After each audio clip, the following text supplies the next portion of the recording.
እስልምና 9 ወር በሆዷ የተሸከመችኝ እናቴን ትቼለት የመጣሁት ዲን ነው ታውቃለህ።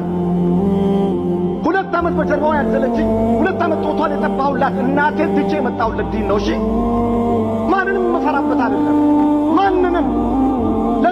ለማንም ብዬ ደግሞ ሐቅ መደብቅ ሰው አይደለም። ለማንም ሐቅ ይበላለሁ፣ ሊስሮ ተርጌ ይበላለሁ። በነብዩ ዲን አታልዬ አልበላም፣ ሐቅ ደብቄ አልበላም።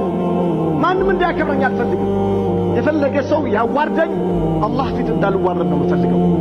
በነብዩ ዲን በልቼ ነብዩ ዲን ደም የፈሰሰለትን ዲን ደብቄ ሐቅ ደብቄ አላህ አንድ ነው።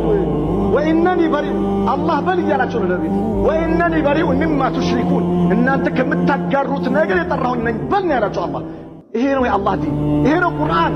እንፋረዳለን ወላሁ ሸሂዱን በይነና ወበይነኩም አላህ በመካከላችን ዳኛ አድርገን እንፋረዳለን። የቂያማ ቀን ራቁታችንን ቆመን ችግር የለበት። ይፎዞ ከሆነ ቀጥሉ። ዋضح የአላህ ዲን ነው እናደርሳለን። በሕይወታችን እስካለን ድረስ አንነግድበትም፣ አንበላበትም፣ ወላሂ አንበላበትም። ሐቅ እናደርሳለን ለሰዎች።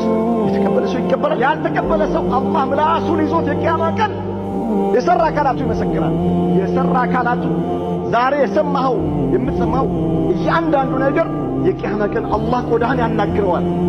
ትመሰክራለህ በገዛ እጅ ምላስ ተዘግ ሰምቼ ነበር እንዲህ ብያለሁ ትላለህ። ምን ችግር አለ? واضح وإنني بريء من المشركين قل هذه سبيلي أدعو إلى الله على بصيرة أنا ومن اتبعني وسبحان الله وما أنا من المشركين الله يدرى هنا كتانوني كمشركوش አይደለሁም በል አባሽ ሙሽሪካ